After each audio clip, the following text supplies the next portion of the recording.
तो जम्मू कश्मीर में देखिए इस वक्त एक और बड़ी खबर। जम्मू कश्मीर में आतंकियों के सफाए पर रक्षा मंत्री ने बड़ा बयान दिया है। आतंकवादी को देखते ही सीधे गोली नहीं चलाती सेना। राजनाथ सिंह ने कहा है, उन्होंने कहा आतंकियों को पहले सरेंडर का मौका दिया जाता है सेना की तरफ से, और आतंकी को मेन स्ट्रीम में मुख्य धारा में लाना सेना की पहली कोशिश है। यह कहा रक्षा मंत्री राजनाथ सिंह ने। आतंकवादी गतिविधियां लगातार चलती रहती थी। मैं विश्वास के साथ कह सकता हूं कि आतंकवादी गतिविधियों में कमी आई है यूटी बनने के बाद। और मैं अपनी आर्मी के बारे में कहना चाहूंगा, आर्मी सराहनीय काम कर रही है। हमारे पैरामिलिट्री फोर्सेस, हमारी लोकल वहां की पुलिस, जिस प्रकार का म्यूचुअल कोऑर्डिनेशन है, आईबी म्यूचुअल कोऑर्डिनेशन के साथ ये काम वहां पर हो रहा है। आतंकवादी मारे जा रहे हैं, लेकिन ऐसा नहीं है जो भी आतंकवादी दिखाई दे गया हमारी फोर्स ने उठाकर उसको मार डाला।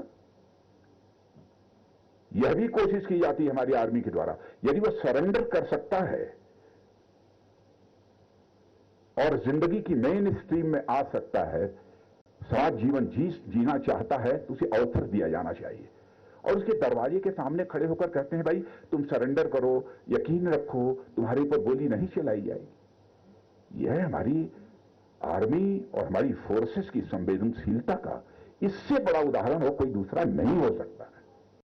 देखिए अपने आप में बहुत अहम है रक्षा मंत्री का ये बयान कि पहले हम उसको सरेंडर करने का मौका देते हैं, मुख्य धारा में आने का मौका देते हैं। और ये बताता है कि कैसे यहाँ पर भारत की रणनीति पहले सामने वाले दुश्मन को भी एक मौका देने की है। अगर वो नहीं मानता है तो फिर अंतिम हथियार तो गोली है ही, जिसका इस्तेमाल सेना करना बखूबी जानती है। देखिए जनरल शशि अस्थाना, मैं पहले आपके पास आना चाहूँगा सर। अभी हमने तस्वीरें दिखाई कैसे यहाँ पर रक्षा मंत्री लद्दाख में है, दूसरा दिन है उनके दौरे का, एक अहम ब्रिज का उद्घाटन करते हुए, और तमाम बहुत सारी परियोजनाएं हैं जिनका उन्होंने उद्घाटन किया है। और अब रक्षा मंत्री का ये बयान, इन दोनों पर आपका कमेंट सर। सबसे पहले तो मैं आपके चैनल से पहला जो कमेंट है उसके ऊपर बताना चाहूंगा, इंफ्रास्ट्रक्चर जो है ये दोनों सिविल और फौज के लिए इम्पोर्टेंट है। ये एक स्ट्रेटेजिक रिक्वायरमेंट भी है, सामरिक रिक्वायरमेंट है।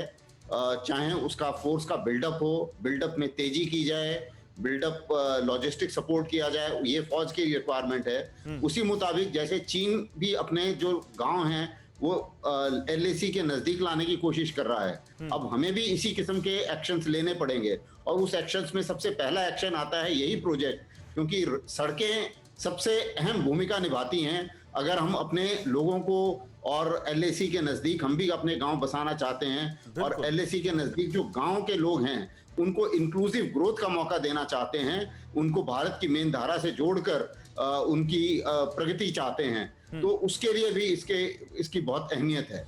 और इसी मुताबिक ये सैन्य शक्ति में भी दुगना मेरे विचार से योगदान देता है जब इंफ्रास्ट्रक्चर अच्छा होता है। मैं आता हूं आपके पास इंफ्रास्ट्रक्चर। डॉक्टर शशि अस्थाना, चलिए इंफ्रास्ट्रक्चर पे आपने अपना कमेंट दिया, मैं उस बयान पर रक्षा मंत्री के आता हूं, उस पर आपका वजन लूंगा। लेकिन काटजू सर देखिए क्या, क्योंकि हम केवल ये नहीं बता रहे कि हमारे हिमवीरों में कितनी ताकत है, हम ये भी बता रहे हैं कि हमारे इंजीनियर्स में कितनी ताकत है, हमारे बॉर्डर रोड ऑर्गेनाइजेशन जैसे संगठन भी कितने काबिल हैं। तो क्योंकि चीन उस पार खड़ा है और उससे लगातार कूटनीतिक और रणनीतिक वार्ताएं चल रही हैं, क्या इस तरह की परियोजनाओं का उद्घाटन और इस तरह का इंफ्रास्ट्रक्चर नेगोशिएशन की टेबल पर भारत का पक्ष और मजबूत करता है? वो ये दिखाता है चीन को कि भारत की राजनीतिक और सामरिक और राजनयिक इच्छा शक्ति मजबूत है, और भारत ने ये तय कर लिया है कि LAC पर इंफ्रास्ट्रक्चर डेवलपमेंट होगा।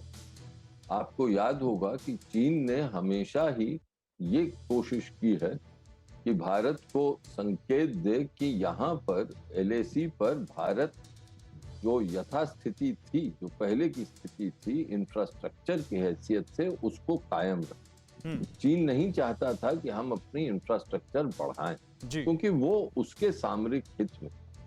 हमने कई सालों और कई सरकारों, मोदी सरकार ने इसको तीव्रता दी, लेकिन पहले से परियोजना बनी हुई थी कि इंफ्रास्ट्रक्चर धीरे धीरे हम बढ़ाएंगे। अब चीन, मेरा तो यहां तक मानना है कि चीन ने जो पिछले वर्ष 2020 में एक्शन लिया, जिस पर कुछ तो हमने संभाल लिया है, कहीं पर तो जो पुरानी स्थिति थी वो वापस जा रही है, कहीं पर चीन की सेनाओं ने जो प्रगति की थी वो अभी तक है, कायम है, और हम उसको राजनयिक रूप से उसको सुलझाने की कोशिश अगर आप कर रहे हैं। पैगोन सो की बात कर रहे हैं तो वहां तो हमने कामयाबी पाई है कि चीन के साथ हमने बातचीत करके ये इंश्योर किया कि चीन पीछे जाए, लेकिन अभी भी बहुत सारे इलाके हैं जहां चीन को जाना चाहिए था और चीन अभी भी वहां से पीछे नहीं हट रहा है। तो क्या ये जो परियोजनाएं हैं ये चीन को ये सोचने पर मजबूर करेंगी कि भारत न केवल यहां पर अपनी सीमाओं की रक्षा करना जानता है बल्कि ये भी जानता है कि सीमाओं पर कैसे इंफ्रास्ट्रक्चर का विकास किया जाए ताकि किसी भी स्थिति में कोई कमी ना आने पाए तैयारियों में। परवाह देश की, सोमवार से शुक्रवार रात 10 बजे TV9 भारतवर्ष पर।